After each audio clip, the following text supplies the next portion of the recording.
So small win by me tonight. So humble brag on that one. But the game went under because the Celtics couldn't shoot. And where did the defense go? We'll start there tonight at 617-779-0985. Welcome in our guys over on YouTube. And let's welcome in Cerrone Battle, who has been joining us in postgame this year. Cerrone, what are your opening takes, man? It's you hit the nail on the head in closing out the broadcast there. This has been a thing all season. This is, if you go to just about every single game they lose, the other team has an extraordinary quarter, half, game from three, and they look like, me from the three-point line. And at the same time, it's never a contest of both teams being hot from three. It's one or the other, one extreme, crazy extreme. You have one team shoot like 80% in the half from three, and the Celtics couldn't, but they make 1 3 the whole half or something like that. There's your game. It's the 3-point line has always been the barometer for this team.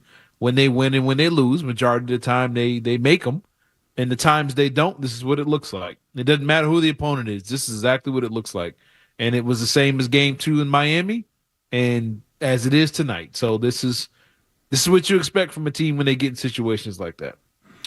So I completely agree. This is what I had for notes. We watching it, and I'm like, all right, well, what are we going to do for this show? And the immediate reaction I'll give you on Twitter tonight: Tatum's a front runner. Tatum is so soft, etc. I actually don't even look at Tatum. Like, did he have some struggles, and has he struggled throughout the playoffs? Yes, but he gave you 25 points tonight when nobody could score at all. And just to piggyback on that, Jaylen Brown gave you 19. So, like, these guys, although they weren't great, they are the guys that have been consistent all playoff long. It was everybody else that couldn't knock down their shots tonight, including Derrick White. Yeah, and one thing you got to give Tatum credit for, okay, the threes aren't falling tonight. Let me go to the line. He went to the free throw line a ton. He was putting guys in foul trouble left and right. The only problem is once he got guys in foul trouble, the replacements were coming in and getting the job done. Tristan Thompson in the third quarter was huge. Offensive rebounds, keeping the ball alive, drawing fouls. He just being energetic. So, yeah, it's easy to point the finger at Tatum, but this is what you wanted. This is what y'all wanted. I wanted, even though they were winning by 25 and Tatum was getting 19, you were upset. Now Tatum has a big night, but they lose, and now he's bad. Now he's a front runner. Now he needs to be better. Wasn't it a lot better when he was dialing it down a little bit, but yet you were up 20? Didn't that feel better? But now that he's aggressive, he's got his numbers. He has a Luka-like game where he's got his numbers, but then they lose. Now he's a problem. He did what he was supposed to do. The only problem is you had a Cavs team, well, mainly two guys. It was Garland and Mitchell. They went on a stretch where it looked like, dating myself, it looked like playing double dribble on Nintendo. Mm-hmm. You could just hit a boo, and it was just, everything was going in. I mean, you had shots at the buzzer. You had bank threes going in and 1 3s going in. Everything worked. And when that happens, it doesn't matter what everybody else is doing. When the team hits threes like that, you can't beat them in this league. And that's what the Cavs did. But I'm not looking at this game and be like, you know what? They lost tonight because Jason Tatum had 25 instead of 30. He would have had 40 and they still would have lost this game. That's how bad it was. Thank you for saying that. Thank you. It was everything else. And like you mentioned again, when you closed the broadcast out, all those other guys did not score a bucket in the second half. Come on. You're not beating anybody when your starters as a team go cold like that. Yeah. So again, I'm not a Tatum defender. I'm not one of these guys where I'll come out and say, man, he was soft.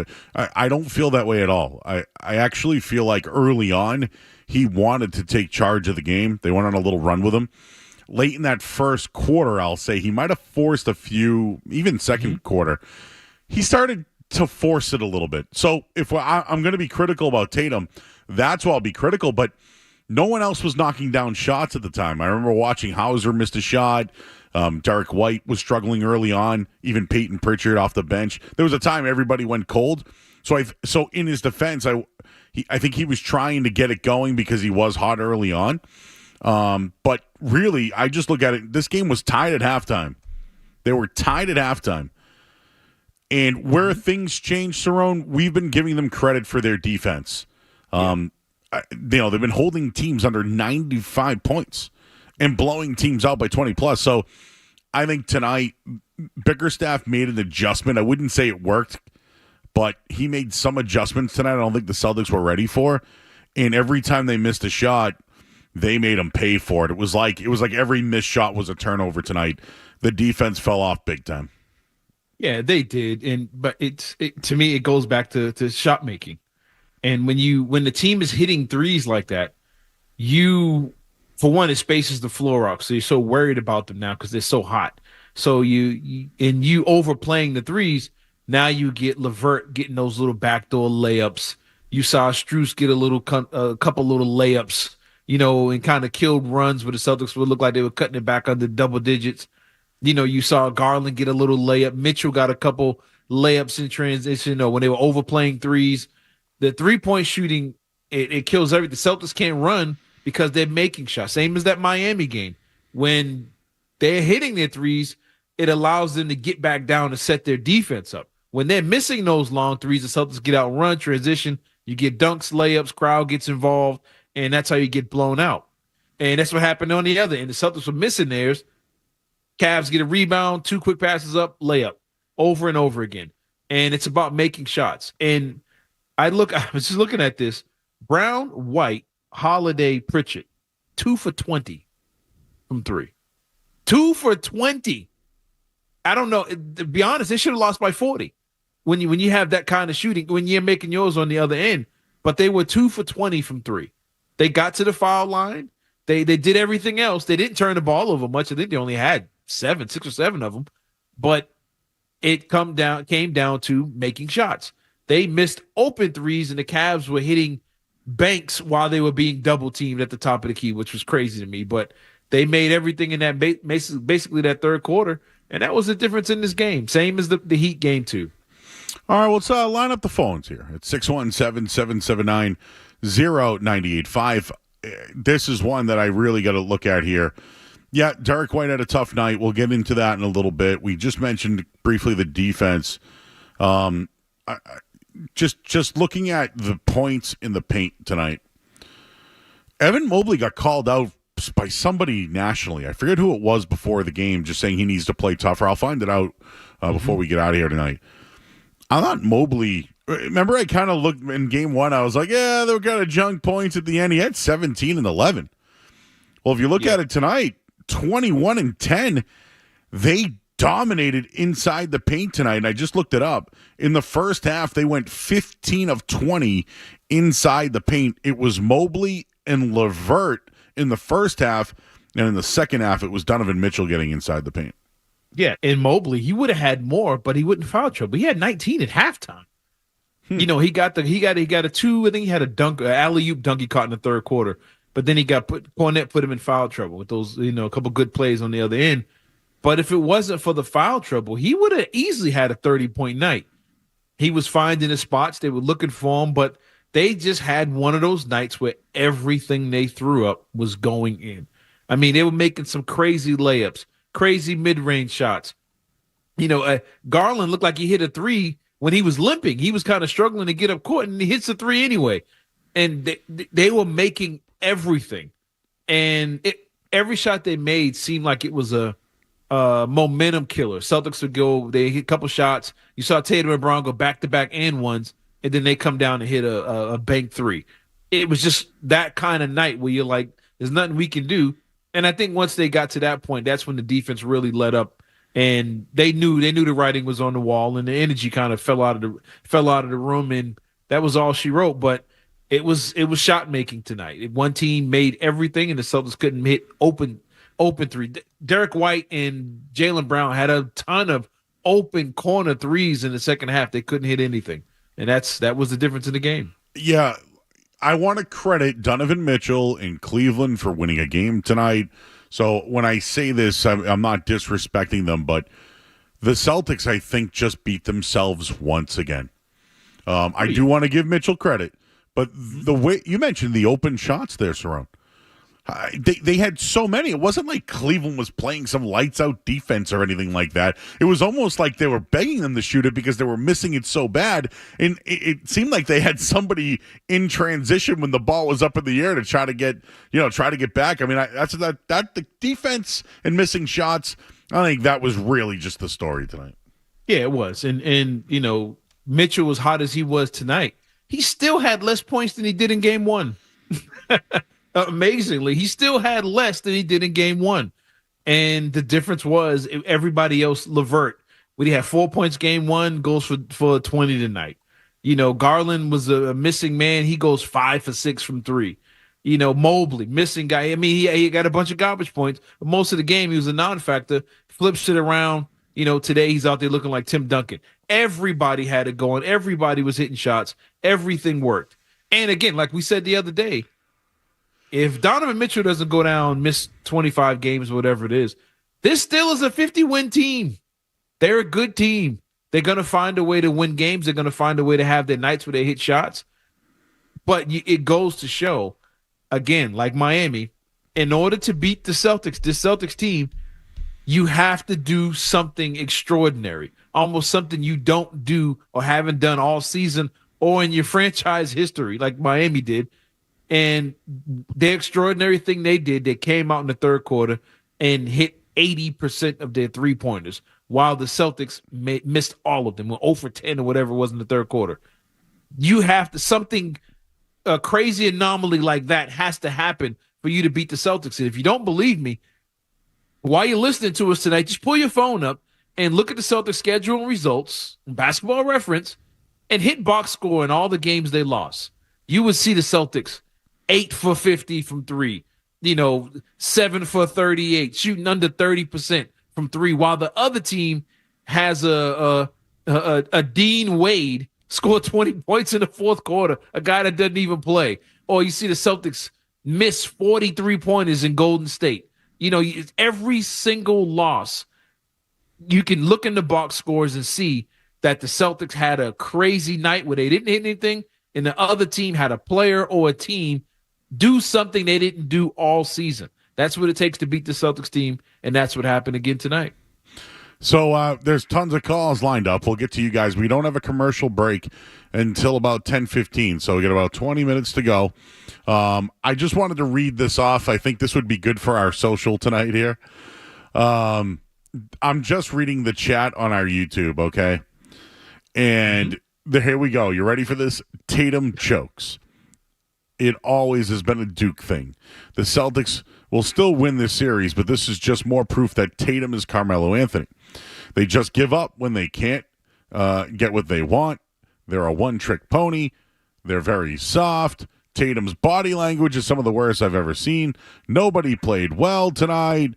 What else do we see here? It's basically just Tatum soft, this and that about Jason Tatum. And I can't do this show tonight and actually stare at him and say that's the reason why they lost. Now, the best player, when you lose a game like tonight, certainly deserves criticism in the way he's played all playoff. There's some things to be critical about. But tonight, to point to him as the reason why they lost, I'm not having that one tonight, Cerrone. Sorry. No, I mean, what'd they get tonight? 94 points or whatever it is. He had 25 of them. You're jumping on Tatum while the other dudes, one worth $300 million, one a former All-Star, one could have been an All-Star, and Derrick White, another former All-Star, and Al Horford, the veteran borderline Hall of Fame big man, power forward, throwback. You're blaming Tatum while these other dudes win a whole NBA half without making a shot. Like that's where you're pointing.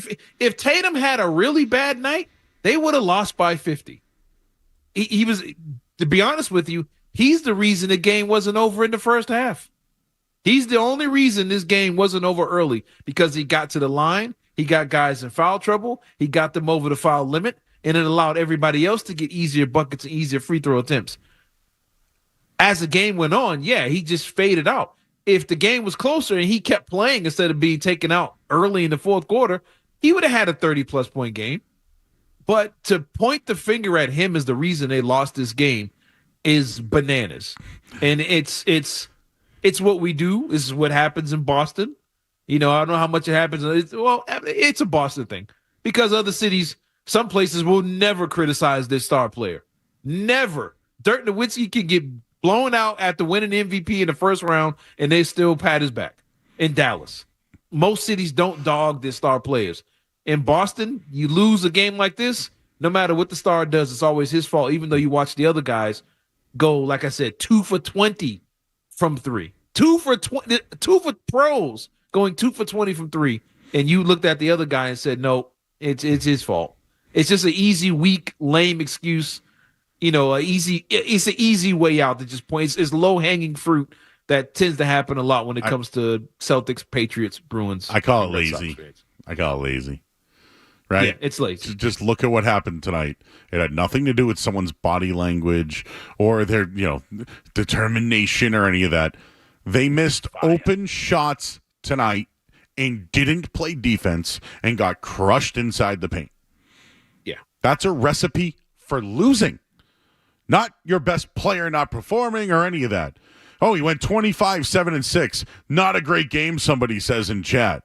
Like, what do you want him to score 40 and 50 like Cerrone said and lose? Does that make you feel better?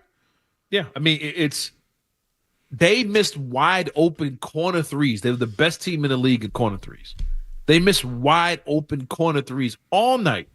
And the other team was hitting contested double team fadeaways off the glass from the top of the key from three for a whole half. That's the difference in the game. And Donovan Mitchell, like you said, give Mitchell credit for what he did. He did his thing. But yeah, you gonna do this again? Is him and Garland gonna shoot 80% from three again? You know that ain't gonna be the case. You know it's not. And that's the only reason that the game was where it was. But I'm not concerned about it, but I'm not blaming Tatum for the reason they lost this game. If it was a 5-point game and Tatum went ice cold in the fourth quarter and blew a lead, yeah, be my guest. Point your fingers right at him. But the dude was the only one getting layups and buckets as they were trying to mount a comeback, and no one else was there to help. And that's where the game went off. I mean, people were even on Tatum after they won in game one, right? Like they can close out a series, and they're on Jason Tatum tonight. I understand the team didn't play well, and you want to blame the best player who maybe his body language didn't look great. Your body language would suck too if you were down 30. Skash, you're gonna make it through the chat tonight. There's a lot of Jason Tatum hate in there tonight. Yeah, I enjoy it. I think it's all it's good fun. That's what the chat's there for. And there are people that are saying that they'd be happier if Tatum did score 40 and they lost. So I just think that's a warped way to watch basketball. That's not realistic. No, that's Carmelo Anthony. Whoever compared him to Carmelo, that's Carmelo Anthony right there. That's Carmelo. That's Tracy McGrady. That's Vince Carter. All your favorite players you grew up watching who never got out of the first round. That's what those guys would do. Tatum has lived his career in the conference finals or better. That's where he's been his whole career. He's only 26 years old, and he's already won more playoff games probably than Melo, T-Mac, and Vince combined. Those guys would have 40 and 50 and lose. That was Iverson after his one playoff run. Let's get 40, 50, and lose. Tatum hasn't been that player his whole career, but yet he gets treated that way, which is bananas to me. But anybody in the chat, I want you to go in. If you're going to criticize Tatum and say, we don't want him here, this is what he does, find me somebody else in the playoffs, not named Jokic, that's still playing right now, that has a resume you can trust in the postseason. Show me the winners who've been here and done this before and do it all the time. Don't tell me you don't want him if you can't tell me who else you'd want and give me a valid reason why. Then we'll compare and contrast your star players. As I watch Luka, he probably won't get out of the second round again this year either, like we've seen in the past. Kyrie Irving without LeBron James, he normally doesn't get out of the second round either. Anthony Edwards and Karl Anthony Towns, this is the furthest we've seen the Timberwolves probably in the last 20 years. OKC, jury's still out. They might get there or not. Brunson, he couldn't get past the second round with Luka and Porzingis. So, Will Donovan Mitchell in Utah winning 50 games, couldn't get out of the second round. Probably won't get out of the second round again this year. But Tatum is the one consistent that we've seen out of all these guys. But if you want to go and get on him, then go ahead. Be my guest. Yeah. Just to Cerrone's point, like if your biggest takeaway tonight is that Tatum was the problem, I just don't understand what you're watching. As a Celtics fan, your concerns tonight should be the defense. Number one, I think, far and away, their defense was awful. You should be worried about Jared Allen coming back and clogging up more rebounds, clogging up the middle more. You should be worried about Derrick White. He stopped catching fire. Drew Holiday's play has not been great offensively.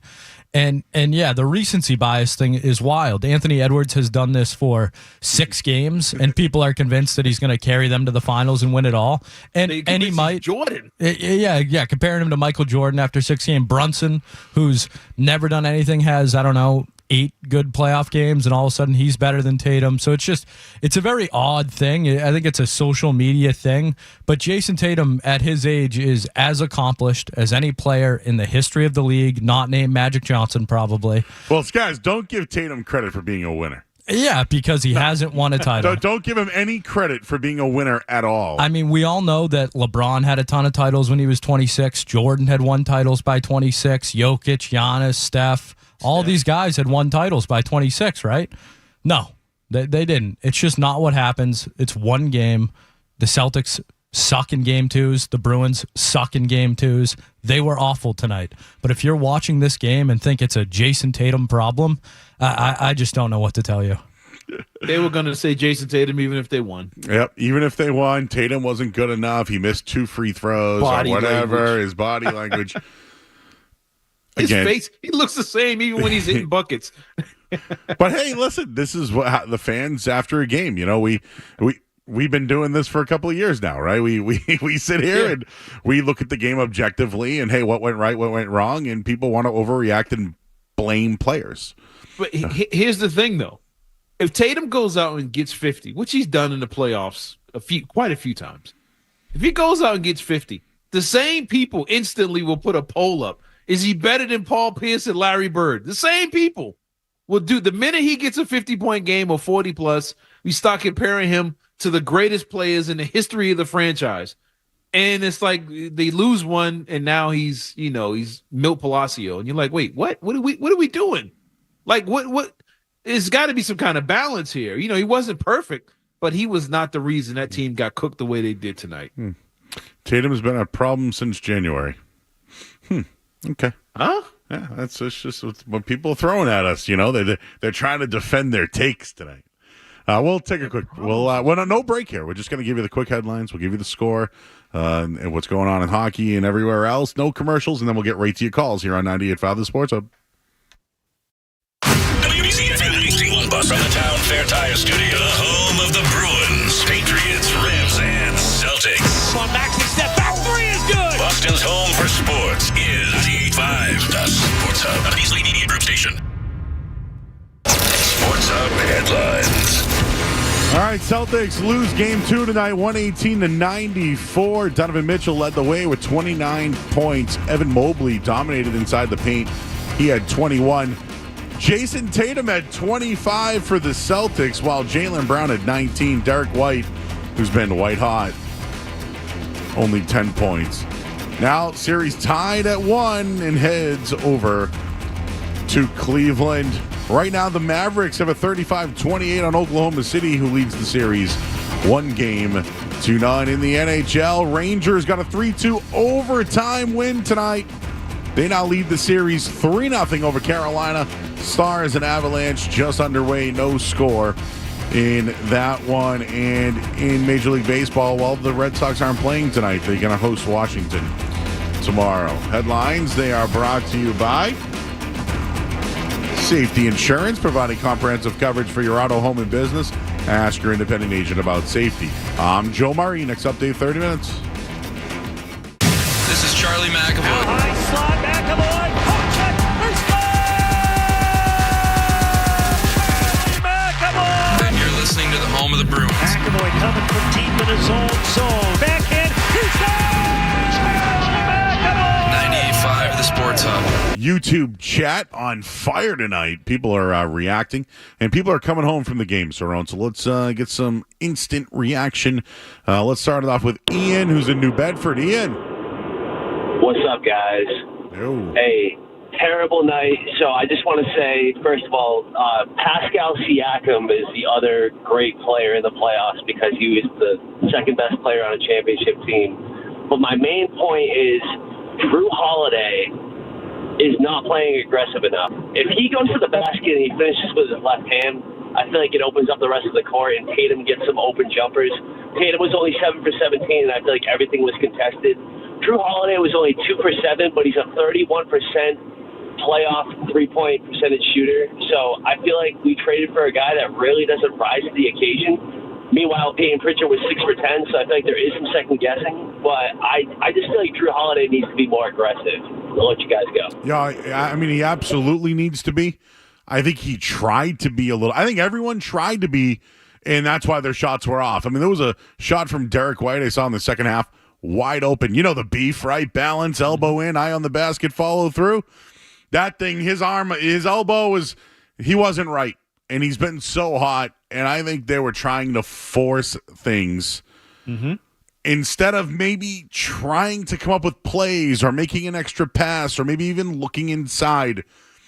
Their philosophy got in their head tonight because at some point, like last game, right, they were shooting 26% in the first half, finished at 39%. It actually went the opposite way. Tonight, I think they were pressing because they were missing so much. Yeah, you saw Jaylen Brown a couple times in those corner threes. We had so much time.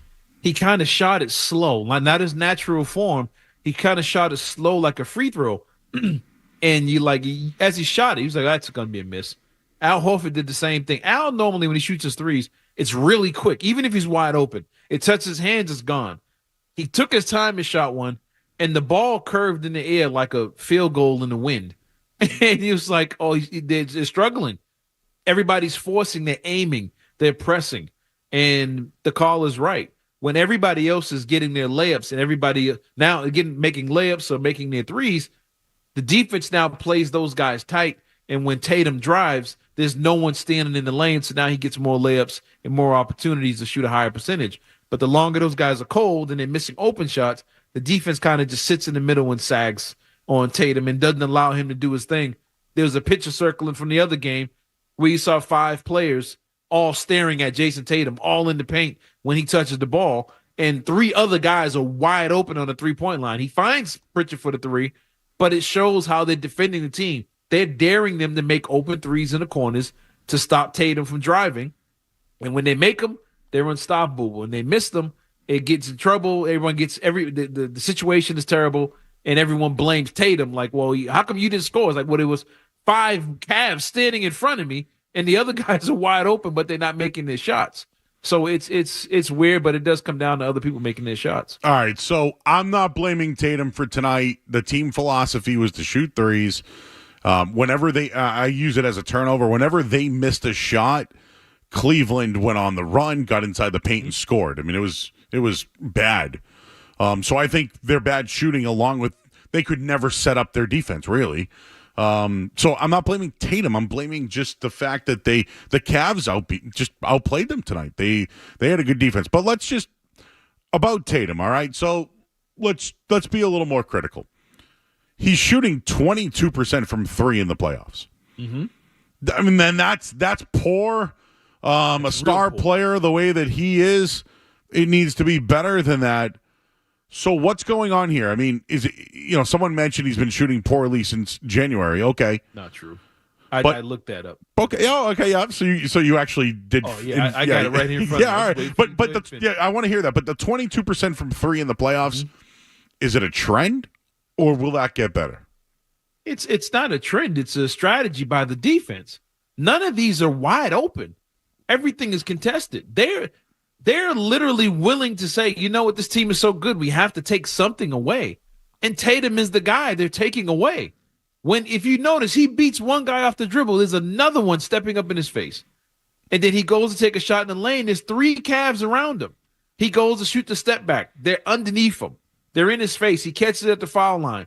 There's a guy there on him. There's a guy to his left and a guy to his right. So if he drives either way, they're there for the spin or the cutback, the dribble. Everything is hard. The only way that's going to loosen up is the other guys hitting their shots. Now, I will say that's a huge result of not having Porzingis. When Porzingis is out there, now Mobley, if Porzingis was there tonight, even just standing on the court, not even shooting, Mobley all of a sudden now has to contest 20 feet away from the basket because he's worried about Porzingis. And that takes their big man away from the basket. Guess what happens when there's no big man and no help in the paint? Jason Tatum gets those highlight reel dunks. He's mean mugging the crowd. He's blowing kisses because there's no help in the lane. But without Horford, they were daring him. Go ahead and shoot it. We're not even going to come out there. We're not even worried about it. If you come out there hard, we're not worried about you dribbling and going around us and getting to the basket. Porzingis affects everybody in such a way that it loosens up the lane, and it allows Tatum to drive. It allows Jaylen Brown to get those monster dunks. It allows Derrick White to get those layups. It allows Holiday to get those layups that the caller was just talking about. These are the results of Porzingis. This is the effect of Porzingis, not the box score, but just having him on the court. And you've seen in the last few games, the guys that suffer the most are the star players who like to drive and get to the basket without having Porzingis. Hey, Jimmy in New Hampshire. Jimmy. Hey, I want to talk about Derrick White. I think he's been awesome. I think he's been that dude. But I remember the 2018 playoffs. Terry Rozier was that dude. He was hitting everything. Just like they're making T-shirts of Derrick White, they've been making T-shirts of Terry Rozier back in 2018. Terry Rozier went cold in Game 7 of the Eastern Conference Finals. We lost. We need Derrick White to be that dude the whole way through. Yes. Yeah, I mean, you do. But you also need Holiday to make shots, Pritchett to make shots, Hauser to make shots. There's so many guys. When Terry Rozier was not leading the way, but he's on that team, there was no options. Who else was going to shoot? It was Tatum. It was a young Tatum and a young Brown, and was Morris and Marcus Smart. That's pretty much all you had. So he was in a situation where he had to score, and if he didn't make shots, they weren't going to get 90 points. But this Celtics team has other guys. They should be able to withstand Derrick White having an off night, but you can't do it when everybody has an off night and everybody's going cold like this, and nobody's playing defense on top of it. All right, I got a nugget on Derrick White and the team's success. I think there's something to it. We'll get into that on the other side. We're here till midnight tonight. I see guys on the phone lines in the chat. Just go to YouTube, search 98.5 The Sports Hub, and you can chat with us. I try to read them all. Skaz is here as well. He's in the chat. Ryan Beaton, shout out to him. He's been helping us out with our video in postgame as well. I'm Joe Murray, Cerrone Battles here. You're listening to 98.5 The Sports Hub. Don't go anywhere. There's more Joe Murray. On the way.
You can see there, how do you feel like you guys responded to it? To what?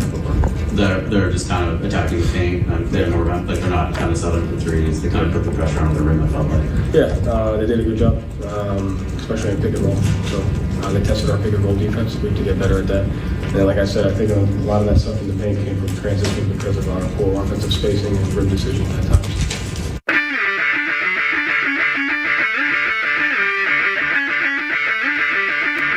All right, back here 98.5 The Sports Hub. I'm Joe Murray. Got Cerrone Battle alongside. Skaz is here with you guys till midnight. Also on the YouTube chat. And I see you guys on the phone lines at 617-779-0985. I promised nuggets, right? Mm-hmm. I got one for you. And I have a developing take that is air frying at the moment. But we talked about Derrick White, his importance and his struggles tonight, only 10 points and 0 points in the second half. Sean sent this over to me. The Celtics in their last 15 playoff games, when Derrick White scores 15 or more points, they're 7-1.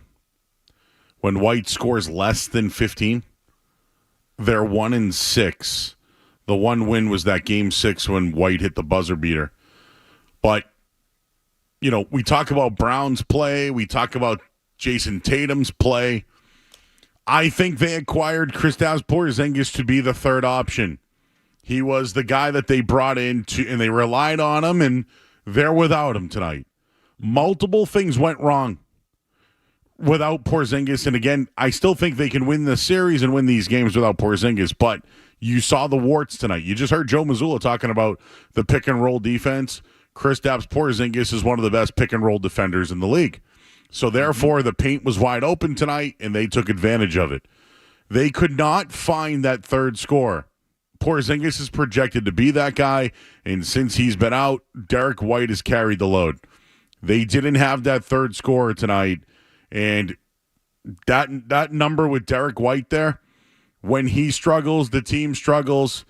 It's after every loss, it's generally the same things, right? Defense, secondary scoring, and poor shooting. I think he's a big part of it. When he has bad nights shooting, the team, again, 1-6, under 15 points. Your thoughts? Yeah, it's this is why Derrick White's not an all-star. This is why he's not a superstar in this league. Eventually, he comes back down to earth. He has a moment, he's getting 25, and then he's going to give you a game where he has 10, and that's going to put his averages in the teens. That's where he is. This is the difference between great players, Hall of Fame caliber players, and just good players. It's a consistent thing, and he's going to have these nights where he's ice cold, but then his next game is probably going to be somewhere in the middle. He's not going to go 1 for 8 or whatever it is from 3, but he might go 3 for 8 or something like that, and it might be. The averages are gonna eventually, even out. And this is what happens. And you're right. He's done his job of filling in for Porzingis and being that third guy. And when he doesn't have it, sometimes you need Holiday to be that guy. Or Hauser has a big night from 3. Al Horford has a big night. It's somebody else. But in these last few games, you've been relying on Derrick White to be that guy. And he's got the same open looks. It's just that the shots just aren't falling, and when they don't fall, it seems to affect him defensively. So, I just wanted to mention this, Sorrel. I'm getting heat for mentioning a factual statistic that when Derrick White scores 15 or more, they win. It's that simple. When he scores under, they lose. I'm not blaming Derrick White for them losing tonight. It's just a barometer of usually what happens. Yes, and here's another thing. I think we can all admit, everyone can agree on this one.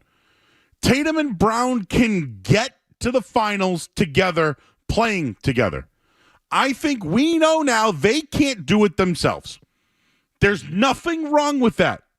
There is nothing. You would hope the two guys could put it together. I understand that.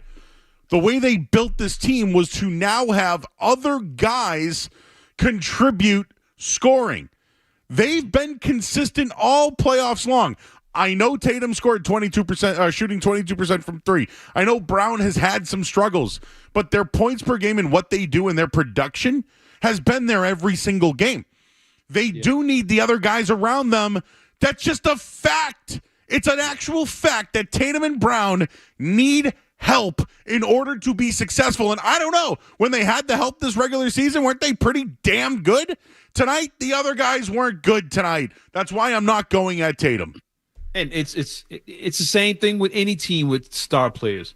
You're seeing the defending champs get slow cooked by Minnesota, mainly because KCP and Michael Porter Jr. and all these other guys have gone ice cold. And we're like, oh, man, what's wrong with Jokic? I can't figure it out. It's like, well, Jokic had 18, and 9 assists. What are you talking about? But it's because the other guys aren't making their shots. Minnesota's looking good now, not because Edwards is doing anything different. It's because McDaniels and Reed and Towns and all these other guys are just shooting lights out. It's the way it works in the NBA. The reason the Knicks get in tight situations because their others seem to fall off or they get hurt.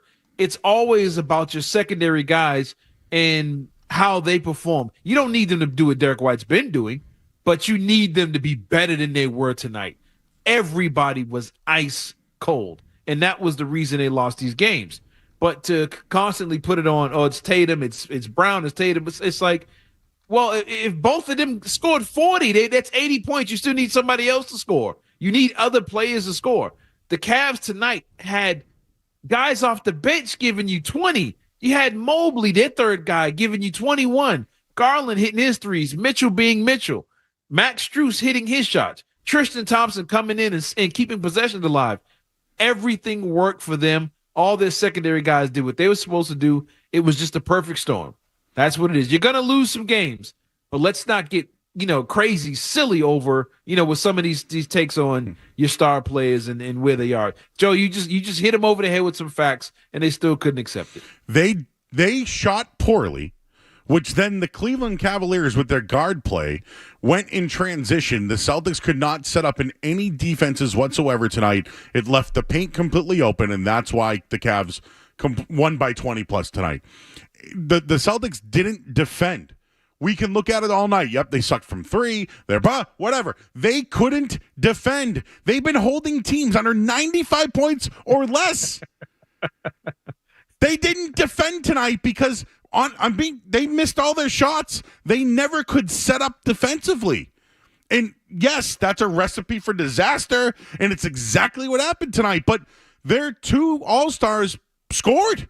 Everyone else didn't. I don't know. Now I feel that people, you're defending them. I don't know what to say anymore, sir. But here's the thing: the guy called in and said Tatum's been doing this since January, so I had to go look. Maybe he's right. Maybe there's some truth to this. Going back, Tatum in December, he's getting 25 points a game.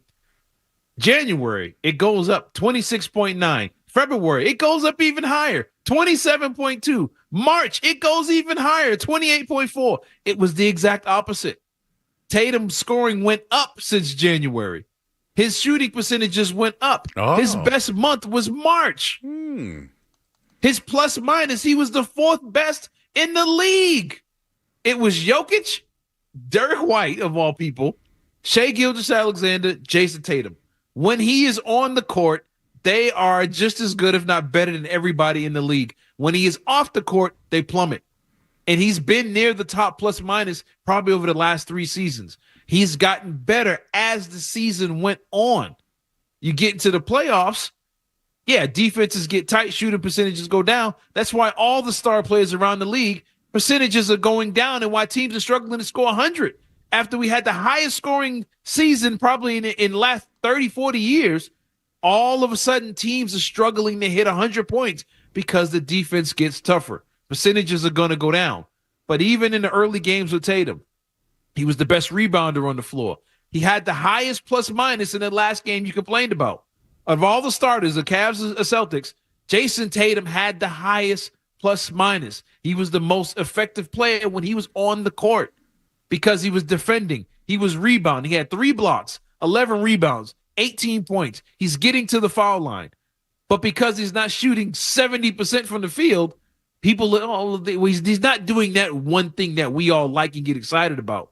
No, but he was doing things that lead to wins. And that's all that really mattered. And tonight, yeah, he got a little more on the numbers wise, but it was the defense was down. The shooting from everybody else was down. And that's why they lost that game tonight. Not because Tatum's, his body language was off or any different than it's been of any month of this season.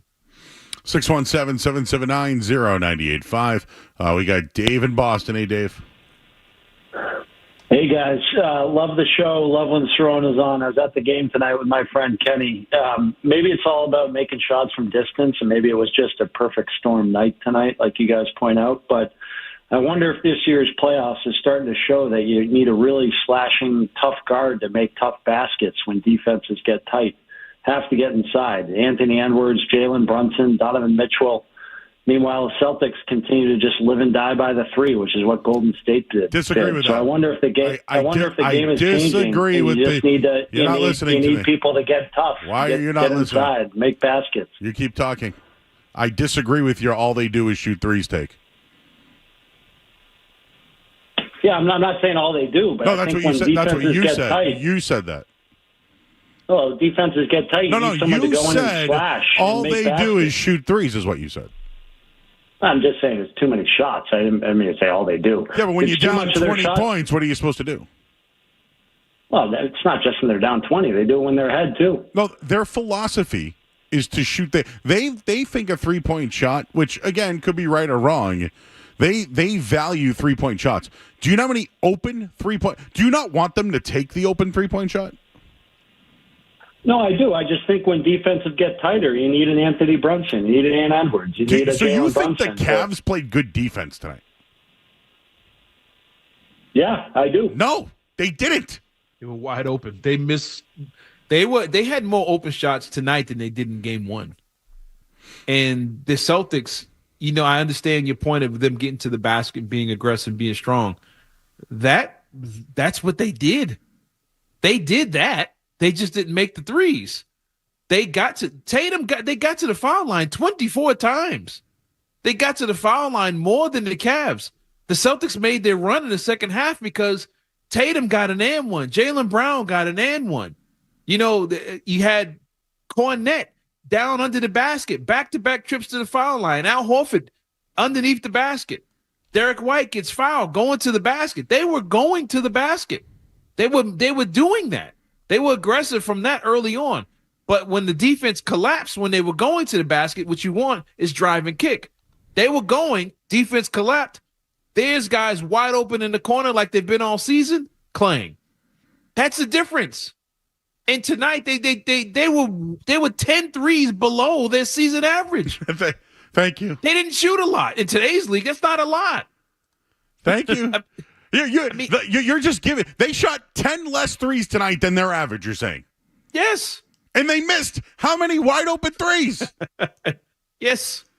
And to be honest, they haven't been shooting 50 threes in the playoffs. They haven't. They've been below their average, not because of the defense or whatever, but they're getting to the foul line. This is a part of the reason why they're smoking teams. They get to the foul line. They've been good at not fouling other teams. They're getting to the basket. Anthony Edwards, yeah, he's really good at getting to the basket. But you know why he's hot right now? He's hitting his threes. That's what's going on in Minnesota. Jalen Brunson, he's getting to the basket. He's trying to get to the lane. Those are the shots he's missing. Guess where he's killing people? He's hitting his threes. He came back from an injury last night. They're comparing him to Willis Reed. He came out and he hit 4 or 5 threes in a quarter. That's where it is. Maxey gets to the basket. But when he's dangerous is when he's hitting his threes. This is not just I was one who got on the Celtics for taking a lot of threes. This is not a Celtics issue. This is a league-wide thing, and it's been this way since around 2014 when the Warriors became a thing. Everybody shoots a lot of threes, but the Celtics are as good as anybody in the league at getting to the basket. I think they led the league in post points. They had a higher percentage in the post than anybody else. They get to the basket, but it all, this is the last thing you remember is them missing the threes, but they get to the basket. They get to the foul line. They're an aggressive team. Tatum goes to the basket. But when you're not hitting those wide open threes, this is what happens. We got Hooch and Newton. Hooch. What up, boys? How we doing? Well, a little disappointed tonight. Didn't really get to watch too much of the game because I had an event at work, but I did catch a lot of it. And, it's just frustrating with Tatum. We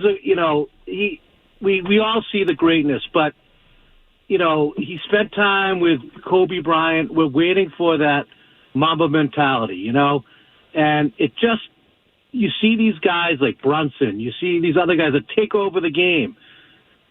Where is that? Like, when it comes to the playoffs, he's very passive. He sits in the wing. He doesn't get underneath. It's just, he's got to have a different mentality. You didn't watch the game tonight, did you? I did. I didn't watch it as closely as I normally do. Do you know who had the most points for the Celtics tonight? It's not about points. It's not about points. What was it? The rebounds then? What was it about? Because it's about... They scored. You know how many points they scored in the paint tonight? Look at Mitchell, how he takes over the game. Yeah. Look, these other... Tatum does not do that. He does not take the team... He does not take over the game. And the Cleveland Cavaliers would trade Donovan Mitchell for Jason Tatum right now. The Cavs would trade. The Cavs would trade Donovan Mitchell for Jason Tatum before they get on that flight to Cleveland tonight if they had the chance. Just like the Jazz. Yeah, he's a lot younger player. But they're the same age. Same age, bro. Are you watching the shot making that this guy is doing? And I watched him shoot 30% in the last game. Did you watch Donovan Mitchell in Utah? Did you all those years of shooting 30 and 30 from the field? Over and over and over. Cerrone, he makes shots when it matters, bro. No, he doesn't. He makes shots when it matters. You can tell me whatever you want. No, he doesn't, man. Okay. No, he doesn't. Yeah, he doesn't. Yeah, Hooch. I watched them when the Jazz were winning 50 games with Donovan Mitchell and Rudy Gobert. The reason they kept losing is because Donovan Mitchell would shoot 25% from the field in playoff games and then keep shooting and would shoot them out of games over and over again. When they're favorites, he would shoot them out of it. Last game, he just played 2 days ago and shot 33%. 2 days ago, but now he was the only guy. He was the only guy that was making any shots for the team. He had to do that. There was nobody else that could help. There you go. He was the only guy that was keeping them remotely in that game. But you just said it. When he's the only guy, he struggles, right? Look at Jason Tatum. I think I love him. I think he's a great player. He is not a top 5 player in this league. Stop it. Until he can prove it in the playoffs. You can tell me whatever you want. Okay, keep him on. Don't hang up. Please don't hang up. Don't hang up. Oh, no, tell me your top 5 players right now that get it done in the league right now. Without Tatum, name 5 that get it done, that have a resume of getting Tatum it finished done. 6th. Remember, MVP 6. He finished 6th. Tatum. So I want to name me the 5 better that you know for a fact are clutch playoff performers. Okay, Brunson. Because of 6 games? Go ahead. What happened? What happened? What happened? It sounded like we got put on hold or something. He was in the car. Man. He said Brunson? Jalen Brunson was just with Luka Doncic and Porzingis, and they got cooked. All 3 of them, they got smoked. Come on, man. Come on. The only guys in the league that you can look at out of 400 players that you can say, yep, that guy was a postseason champion performer is Steph Curry, Kevin Durant, Giannis, Jokic, and LeBron James. That's it. Those are the only guys you can say for a fact that have been better than Jason Tatum when it comes to winning games since he's been in the league. He's 26 years old and already he's played 100 playoff games. Well, close to it. He's one of the fastest players at that age with that amount of points and playoff wins in the history of the sport. Like, what are we doing here? He doesn't. We just watched him score 50 a year ago against the Sixers to close them out in the Game 7 against the MVP. Embiid was MVP. Tatum was the one giving him 50. Game 6, it was Tatum that hit 5 straight threes in the fourth quarter to steal that game away. It was Tatum who closed out the Bucks and Giannis, another MVP. Like what are we doing? It was Tatum that put 50 on KD against in Brooklyn. Like, what are we doing here? Come on, y'all. I know you're frustrated about the L, but look around the league. Just look around. Luka, you talk about losing in postseasons, but yet we want to give him all these MVP awards. These dudes have been a career loser since he's been in the league. They missed the play-in. Luka and Kyrie missed the play-in last year. But now Tatum he's the bad performer? Come on now. It's getting ridiculous, y'all. I like this. Cerrone's all fired up. This is great. We got another hour. Folks losing it, man. They losing it, Joe. We got another hour and 15 minutes to go. I at least have a list for you, if you'd like, of who I think has been a really good playoff performer that might be better than Tatum, but at least, we'll talk about it. We'll discuss it. I want your 5 too. And hey, if you want to throw in your 5, and we'll give each other 5. We'll do that tonight as we're here until midnight on 98.5 The Sports Hub. Sports Hub headlines. Whoa, the headlines are here, and the Celtics lost tonight. So now the series is tied at 1. It goes to Cleveland on, what night are we? Saturday night. Bunch of NBA stuff happened tonight.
All right, back here 98.5 The Sports Hub. We're still working on that list. I got mine. We'll get Cerrone's in a little bit here. Maybe Skaz has some. I want that guy to call back and give us his. Oh, Hooch will call. I'll make sure of it. Saturday night. No, we'll get Hooch back. I know Hooch, so we'll. You know how somebody just knows you, just wants to zing you. Well, he zung you. Yeah, he said the first thing that came in his mind was Jalen Brunson, man. I almost threw something, but no, it's all right. All right, let's just knock these calls out before we get to the top here. Let's talk to Mike in Weymouth. Hey, Mike. First of all, no Tatum slander on my watch. This Kobe stuff is played out, and you can tell who watches the NBA and who doesn't by some of the commentary. But what I will say is we're burying the lead here because there is something going on with this team. This has happened twice already in this playoffs. What is going on? Why wouldn't I expect Donovan Mitchell to score 55 in Game 3 and maybe 50 in Game 4? Well, look, there are all these one-offs that only happen with this team where the defense fails and the offense fails, and it doesn't happen with anybody else. What is going on? Why wouldn't I expect Jalen Brunson to light him up next round if they can squeak by the Cavaliers? What is happening overall, big picture, not Tatum? Hey, real quick, Cerrone, I got something on that. And I think it might have something to do with Game 2s. So we'll get into that in a bit here. We got Ryan in Swansea. Hey, Ryan. What up, Joe? How you doing tonight? Yo. This is actually, believe it or not, this is actually Ryan M from last night that we talked to the Bruins. Thanks for the shout out really quick. Okay, man. What's up? So I watched a little bit of the game, and why are people saying Tatum is the problem? He's part of the reason that we're in the playoffs. He's not just scoring points. He's doing everything as the team. With no Porzingis, that was like your top 3 person, and White was the next one. It's always Game 2. People need to relax. It's only the second game. This happened to the Heat with us. We'll be fine. Thank you. All right, Ryan. And one more here before we go. Austin's in Hingham. Hey, Austin. Hey, guys. Thanks for taking the call. Quick question. Obviously, Tatum's a top 5 player in the league. There's no question about that. But do you think they need to do a better job of getting him involved offensively? Thanks for letting me chime in here. Absolutely. One thing I would look at is if you're struggling from the perimeter. I think he can play in the post around personally. He can. So, I mean, could he really do something against Mobley in the paint? Yeah. Problem is Allen going to be coming back next game? Right. It's not the one-on-one. If it was a situation where it was one-on-one, there's not many guys in the league that can defend him. And if you ever get a chance to see him in person, you realize how big he really is. I legit think the only person bigger than him on the team is Porzingis. I've seen them up close all together. He's a large human being with really long arms and wide shoulders. He can get buckets in the paint. It's very rare he gets a shot block down there. The problem is if you watch any point of the game tonight or even the last series, or a lot of times in his career, when the other guys aren't hitting their shots, Tatum will catch the ball in the post, and you can just pause your TV, and you'll see a guy with his forearm in Tatum's back, and there's a guy to his left and a guy to his right, almost like he's being triple teamed. So the minute he turns either way, there's help. But when it's just one-on-one, you see Tatum up and under layup, pump fake, dribble, dunk. You see him get to the late reverse layup with either hand, jump hooks. You see him, that little flip push shot he does when he drives to the basket. He has all that in his bag, but it's not as effective when they're not respecting the other shooters and they could just collapse on him the minute he puts the ball on the floor or force him into a tough fadeaway. Like Denver did that to him in that great game earlier in the season. But that's what happens when no one else is hitting their shots. Now, if Holiday's hitting his shots and White's hitting his and Jaylen Brown was like he was in Game 1, all of a sudden now everything is wide open. Oh, like I said earlier, if Porzingis is on the court, there is no Mobley on him now. Mobley has to worry about Porzingis, and now it's LeVert. Now it's Mitchell. Now it's Garland. It's one of these other guys, and Tatum just goes to work, and it's an easy bucket or a foul. But it's all based on what the team, what the guys around him are doing. And that's why these teams in the league build these super teams. It's not to have 3 guys get 30. It's to make it easier for one guy. LeBron played those super teams Their job was to make it easy for him. When KD got to Golden State, Steph fell back, and Steph and Clay and Draymond made it easy for KD. That's why he was getting 35 a night in the finals. It was one-on-one because no one wanted to double team him. That's the whole point of the super team concept. And when you're missing one of those super players, you revert back to kind of what you were last year, and things are a little tougher when guys aren't hitting their shots. All right, I got a betting nugget. We want more nuggets, everybody. We going to do barbecue chicken again tonight, Cerrone? I don't know. I mean, the whole Celtics defense was barbecue chicken. They were the barbecue chicken tonight. They were literally cooking. I got a betting nugget though that I think is interesting. And what about Joe Mazzulla's night? We'll do all that as we get into the final hour of the night. Cerrone Battle. I'm Joe Murray, Scaz as well here on the Sports Hub. More Joe Murray coming up on the Sports Hub.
Boston's home for sports is 98.5. The Sports Hub. Easily Media Group Station.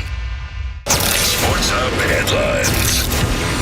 Celtics lose 118-94 tonight. Cavs even the series at 1. The series now travels back to Cleveland on Saturday night. Right now, Mavericks and Oklahoma City in action.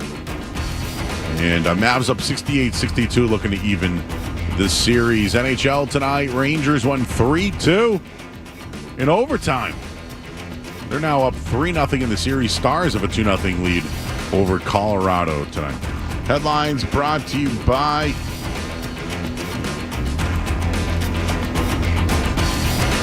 an ultimate golf getaway. You can enter to win the ultimate golf getaway courtesy of Long Drink at participating liquor stores and restaurants near you. Just look for the bright blue can or visit longdrink.com. I'm Joe Murray, and we have new sponsors.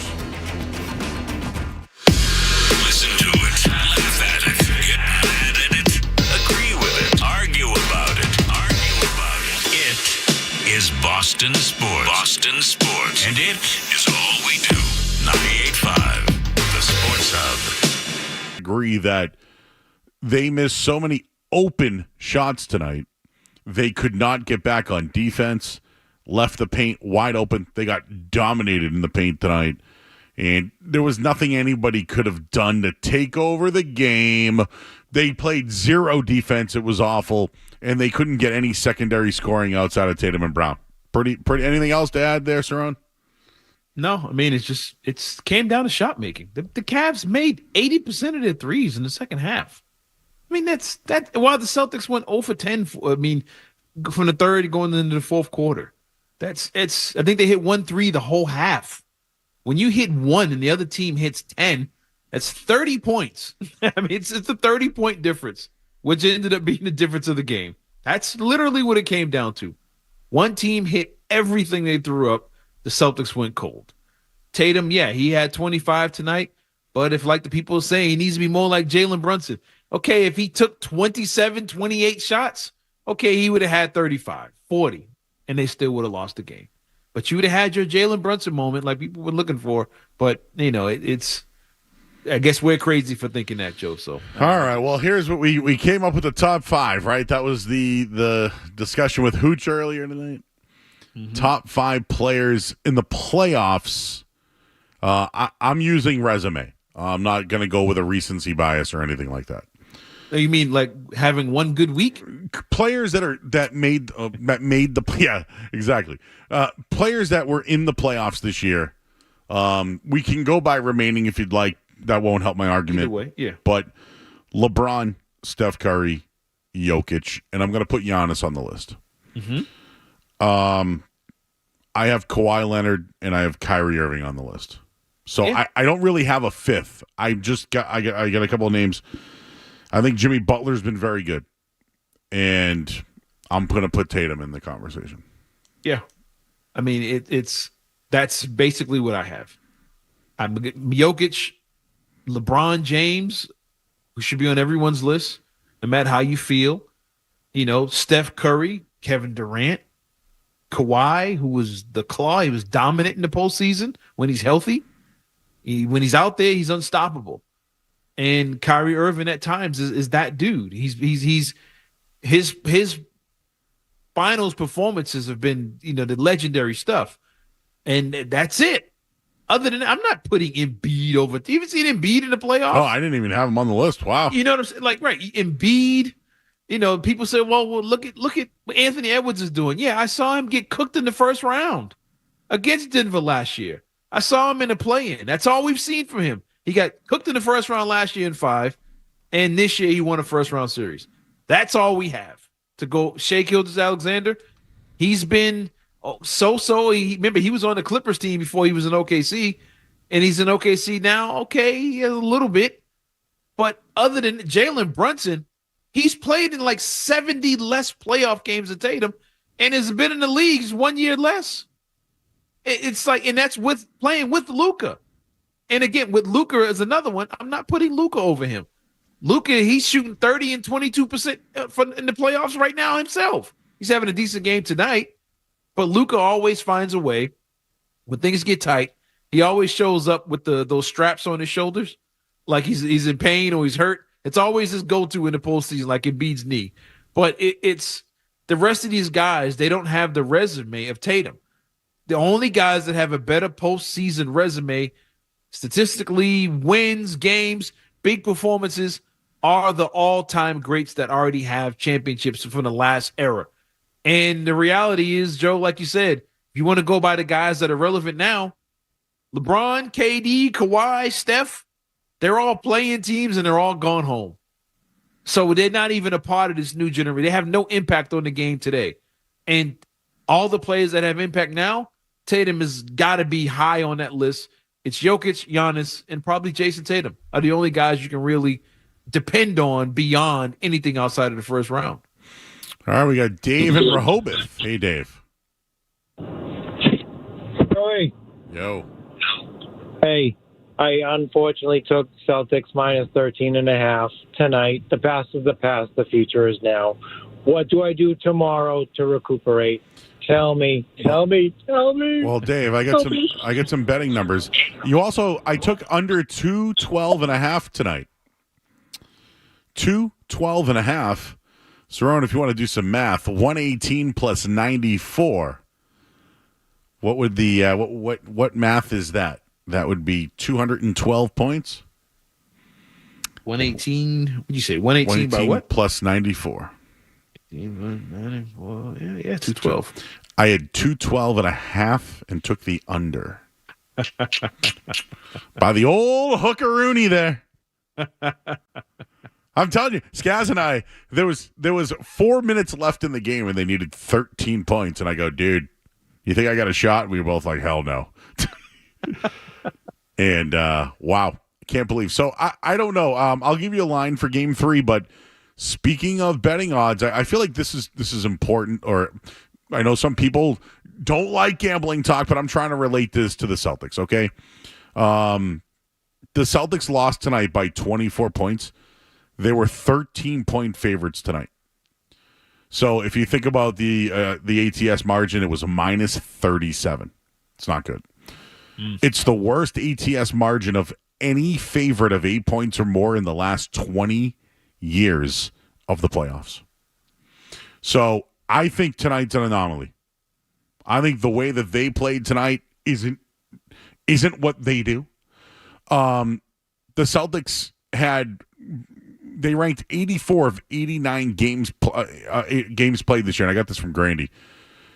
They ranked 87th of the 89th percentile when it came to points and defense. It was their second worst defeat of this year, Milwaukee on January 11th. That was their worst this year. I just think what we saw tonight is them at their worst, and I don't think we'll see it again. And it was the Cavs at their best. It was the best that they shot basically 50-50 from the floor. They're not going 50-50 from the floor again. Not this Cavs team. You know, Mitchell might have a big night, might get his numbers or whatever. He's going to keep shooting. That's what he does. They're not going 50-50 from the floor again. And the Celtics aren't going to shoot 22%, whatever it is from three.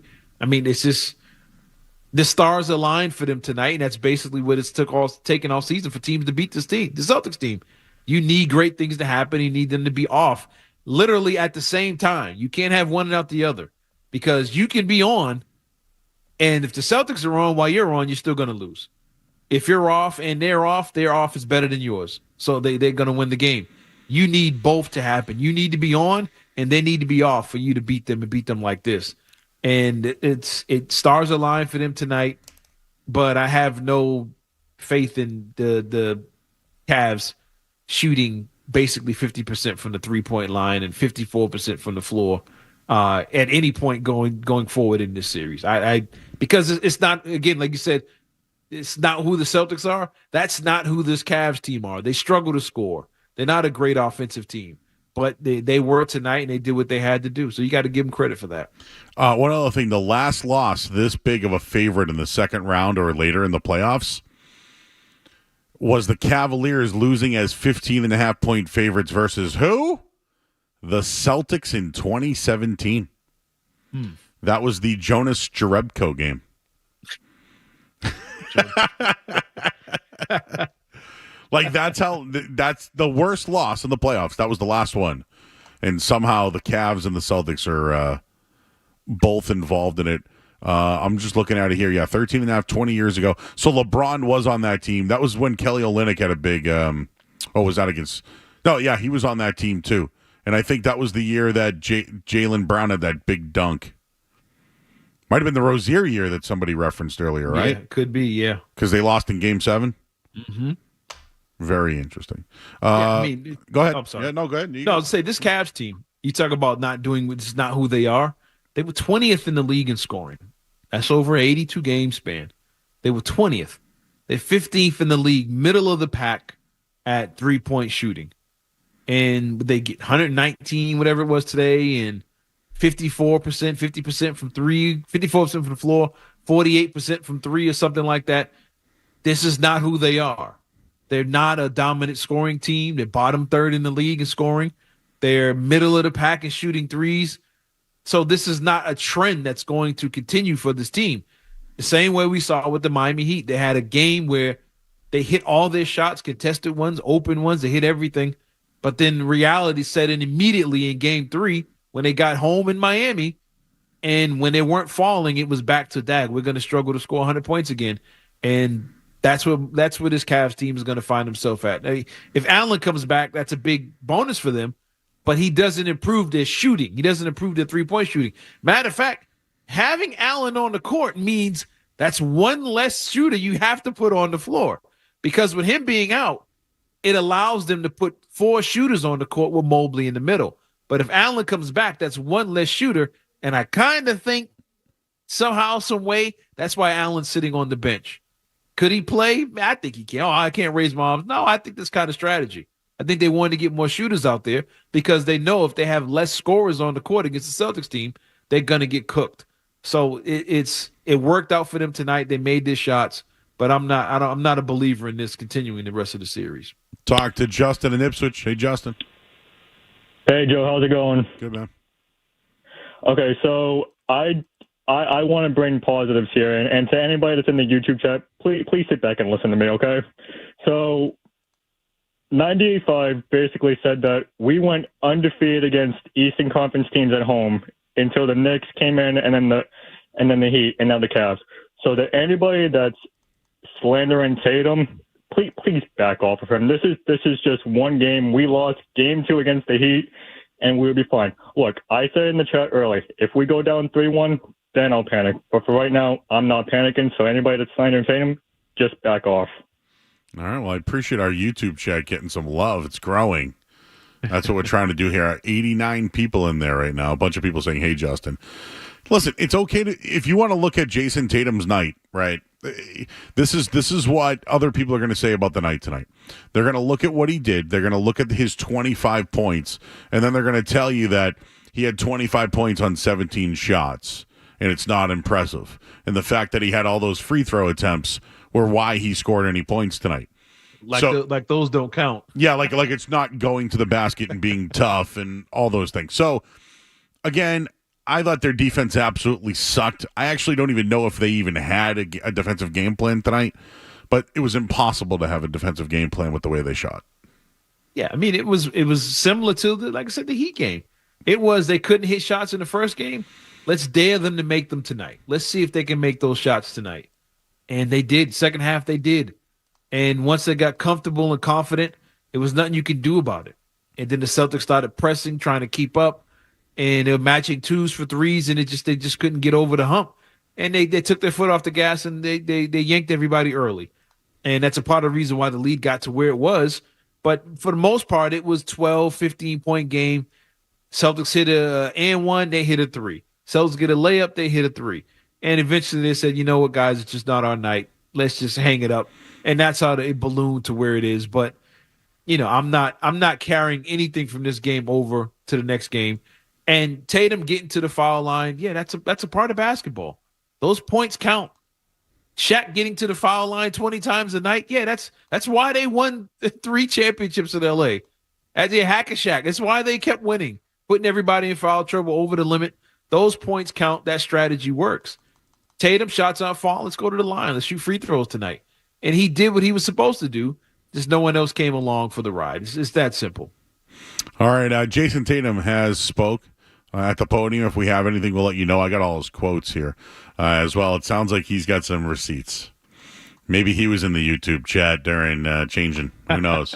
We'll get into more of this. Cerrone Battles here. I'm Joe Murray Skaz here on the Sports Hub.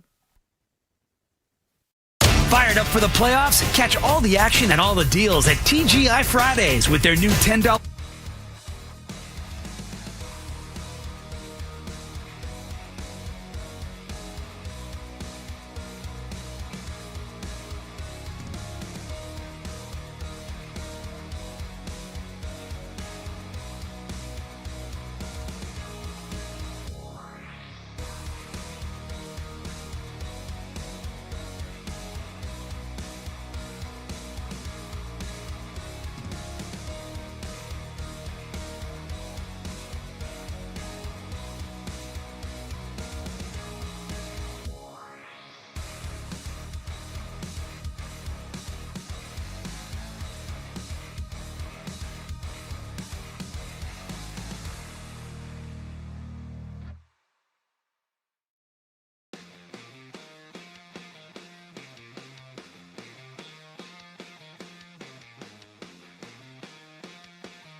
going through? And is anything kind of limiting you physically at all?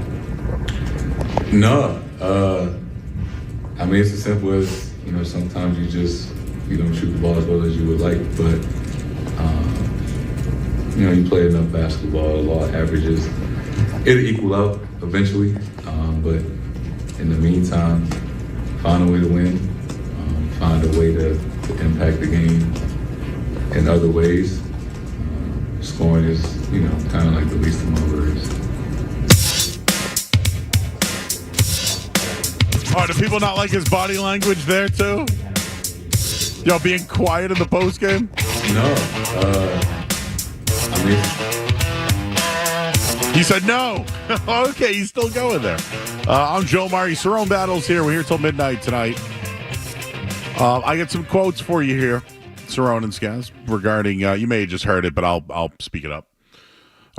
Jason Tatum after the game, the world thinks we're never supposed to lose and win every game by 25. It's not going to be like that all the time. I like to think we respond pretty well when we do lose, which I agree, right? Game 3s have been very good. Another quote, Jason Tatum with a grin, asked about getting embarrassed on your home floor. We get it. The world thinks we're never supposed to lose. Same quote. Tatum says scoring is the least of his worries as he tries to impact the game in other areas. Said he would call it a challenge getting to his spots. It's just that he's missing. It's exactly what we're saying tonight, Cerrone.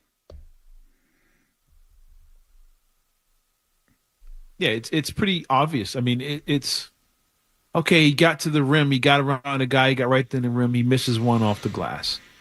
He gets separation. He's wide open for the elbow three. His shot, rim rolls out and misses out. It's little things. It's not a situation to where, like last year, we got on Jaylen Brown in that Heat series because he just got gun shy, stopped shooting, just completely getting outplayed. Looked like he didn't belong on the court at times.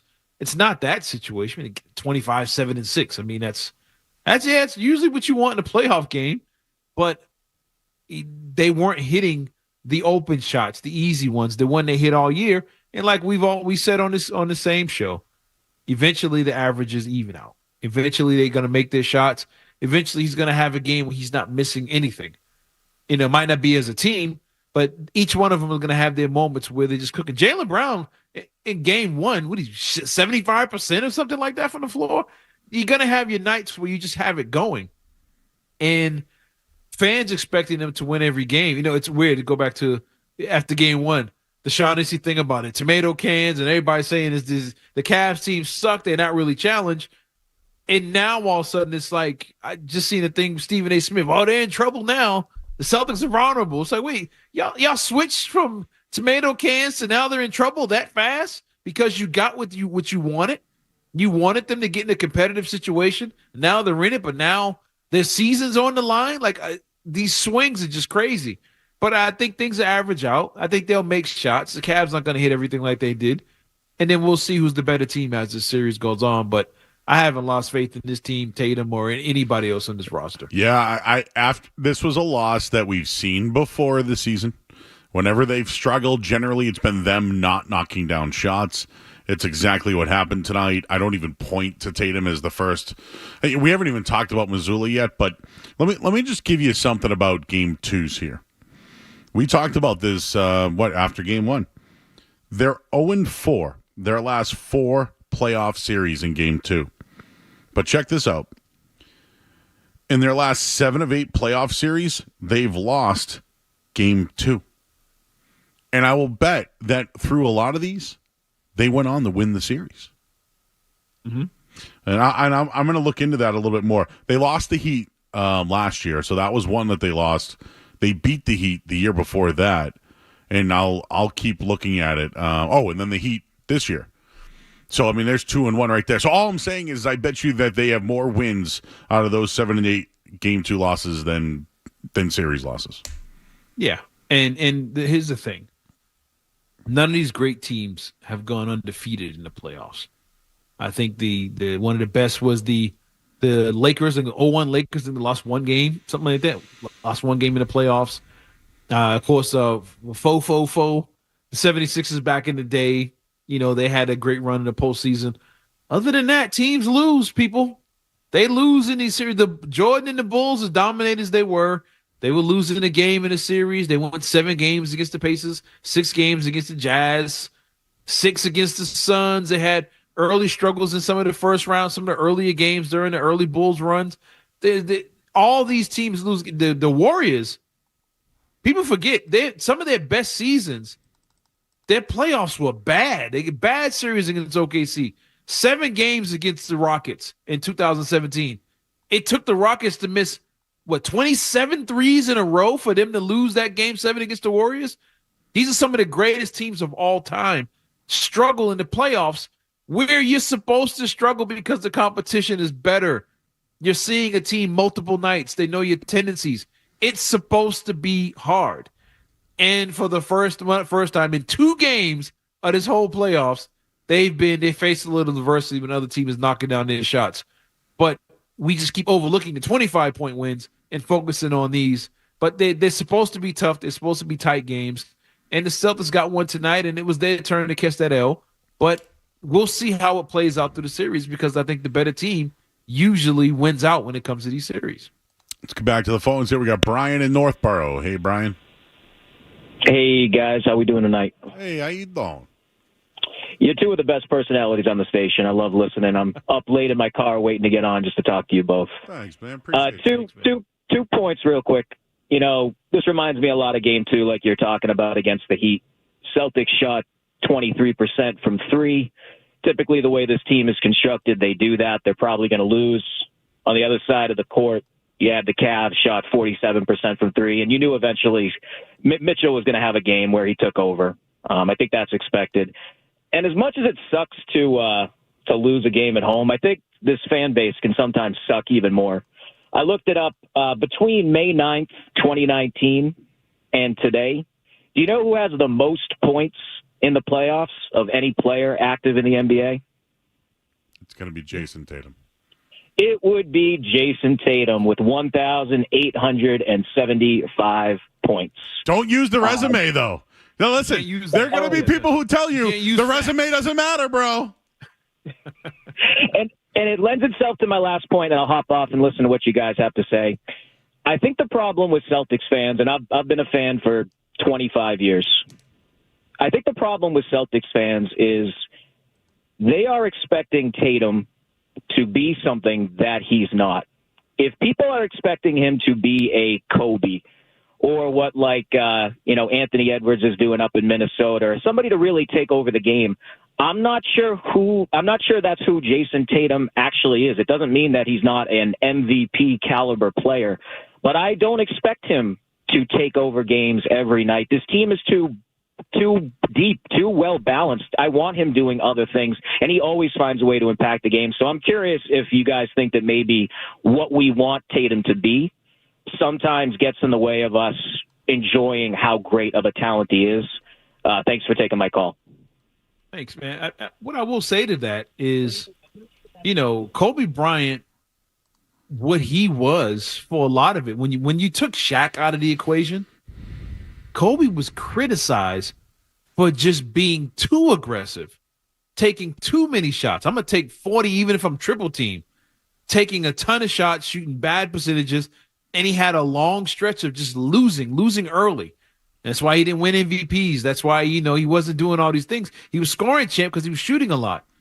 But when you look at his overall, playoff resume, statistically, Jason Tatum and Kobe's are virtually identical. Shooting percentages from the field goal percent, 3-point percent, and I think Kobe's at 25 a game, Tatum's at 23.5. This is their playoff. Kobe's only a 25 a game playoff scorer over his career. And we're sitting here like, how come Tatum doesn't score like Kobe did? He's like, well, he's got 25. That's what Kobe did. The difference between Kobe Bryant and Tatum when it comes to the postseason, Jason Tatum didn't have a Shaquille O'Neal in the paint.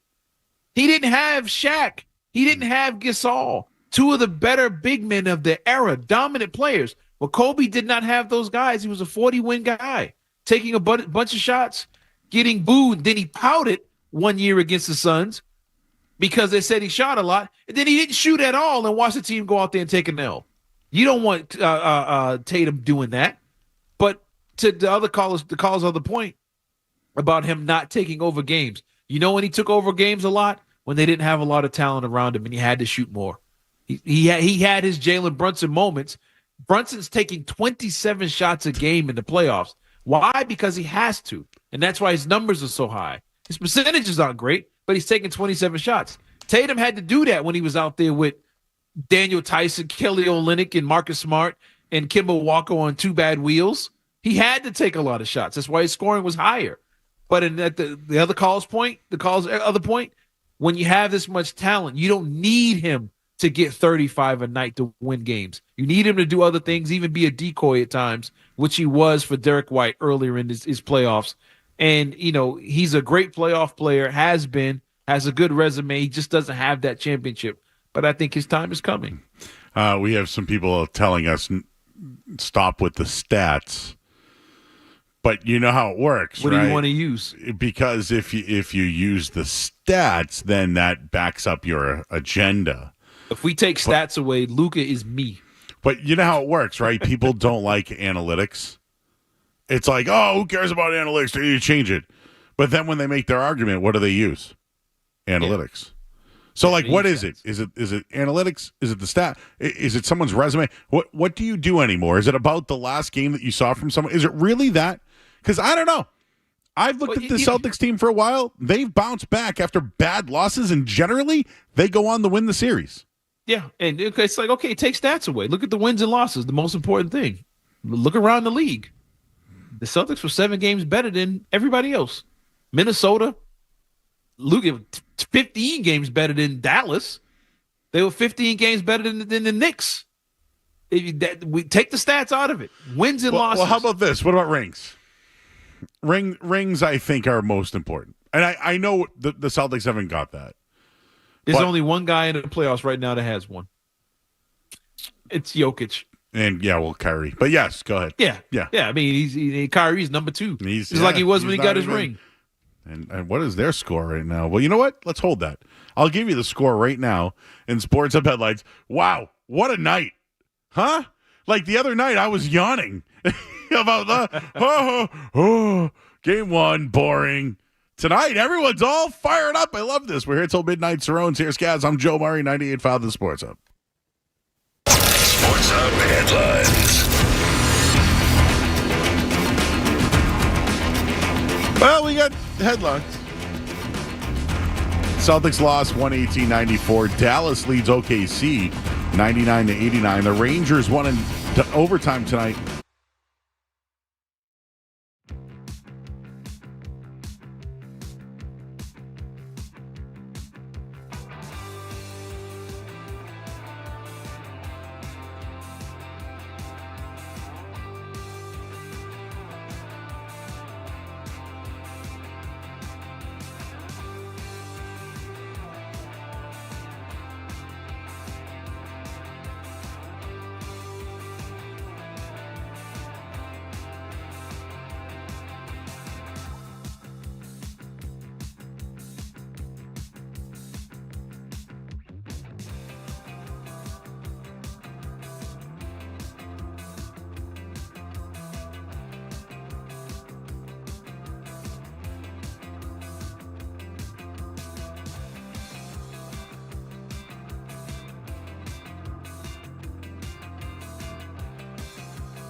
Getting ready for a rant. He is getting ready. Let me cook, Giles.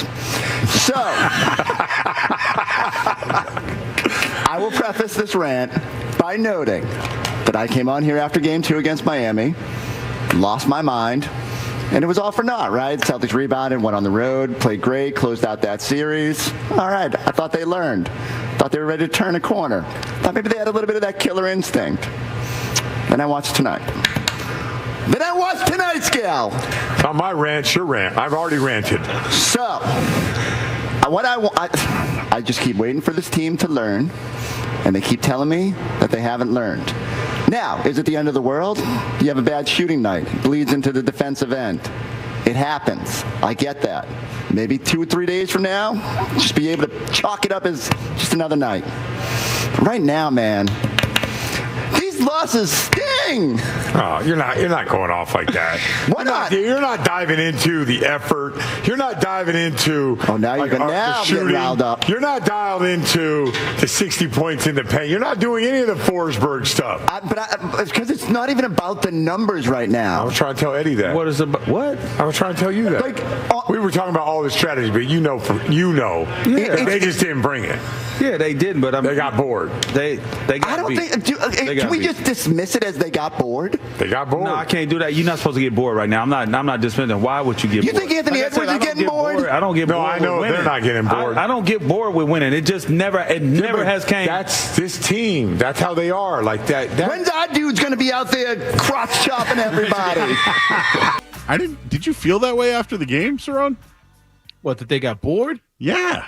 It's not bored, but what I will say is the common theme with them losing these game twos is usually because they smoked the team in the game one.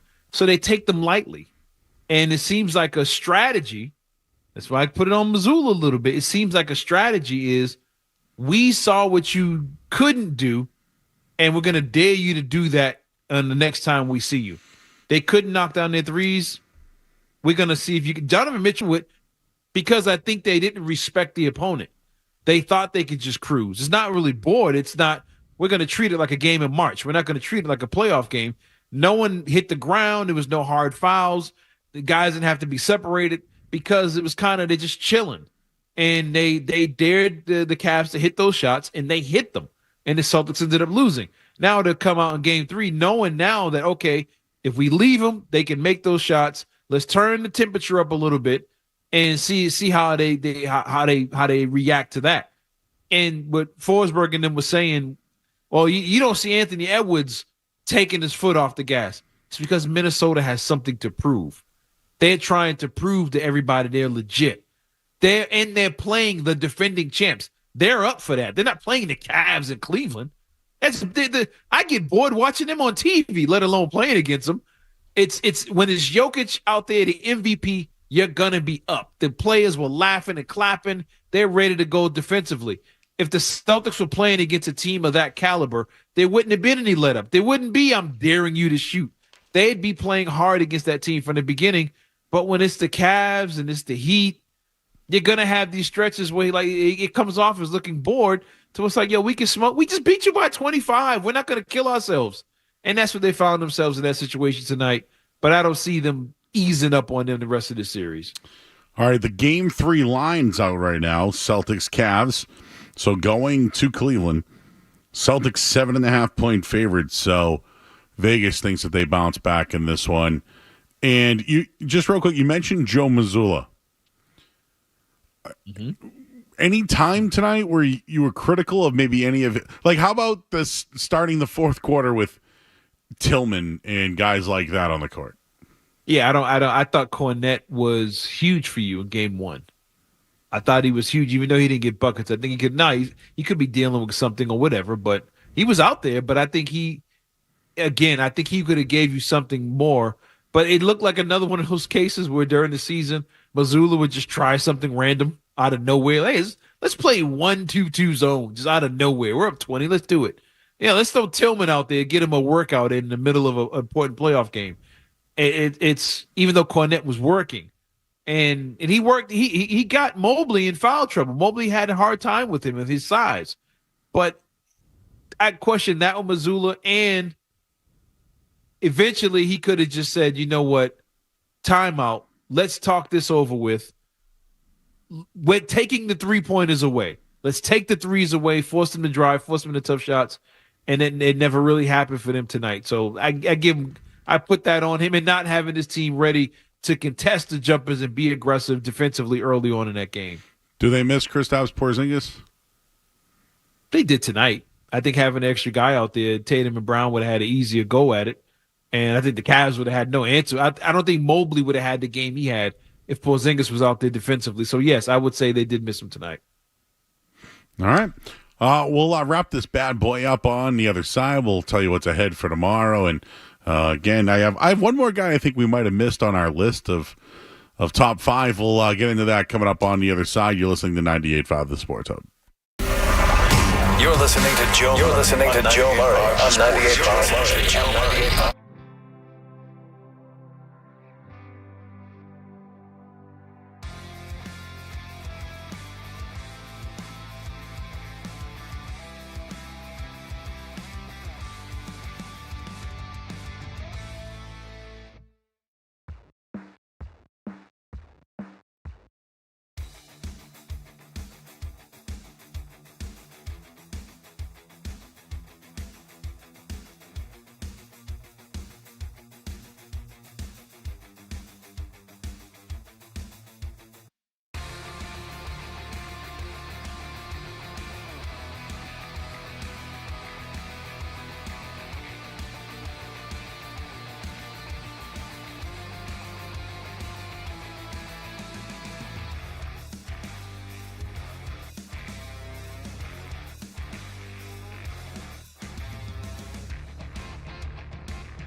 Well, we got 3 minutes or so to go here before we say bye to Cerrone Battle. Wanted to just ask you about Charles Lee. Is going to be leaving the Celtics, will be the new head coach for Charlotte, and seems to be a lot of former Celtics coaches in the NBA and in the college ranks. Yeah, I mean, more power to him. Good luck to him. Going getting that job, and good for him getting that opportunity. Man, I would have stayed an assistant for the Celtics. He could have been next in line. I would not have taken that one. Its job. I know. That's going to be a rebuild right there. Great city, great arena. Oh, that's right. Yeah, you know the area pretty well. Oh, yeah. Let me tell you though, it's one of the worst basketball atmospheres you could ever go to. New ownership, though. Place be packed. Yeah, and it's just like a nightclub. They're just laughing and talking. So there's a game going on. And we watch fans literally switch teams like in the middle of the game. Like guys in full Tatum shirts and jerseys in Charlotte. And then by the time the game is over, it's like, let's go Hornets. I'm like, let's go home. That's it. I can't do this. They're playing music. They got bands in the middle of the game. Great place, great arena. They need to find a way to attract free agents, but I don't think they ever will. Good luck to him with that job down there in Charlotte. One more thing I wanted to mention, my 4 or 5, because the 5 I can't really get, but LeBron, Steph, Jokic, Giannis. I had Kyrie in there. I had Tatum, Butler. Are we leaving out Jamal Murray? Yeah, he's had his moments. He had a great run last year. Yeah, I'd give him. I'd put him in there, I guess. Yeah. Okay. But I mean, if you swapped Tatum and put him on there with Jokic, what would it look like? Much different. When you got a guy that everybody's staring at, you better get 25 a night. But yeah, I'd give him that. He did it. He's hit some clutch shots. He was a big time player for them, champion. I'd put him on the list. Yeah, absolutely would. Drafted after. More so than like a Chris Middleton or somebody like that. Yes. Drafted after Jaylen Brown. Yeah, interesting. So, all right, Cerrone, appreciate you, my man. We'll catch up next week. We'll have a couple more games to talk about. Yeah, sure looks like it. So.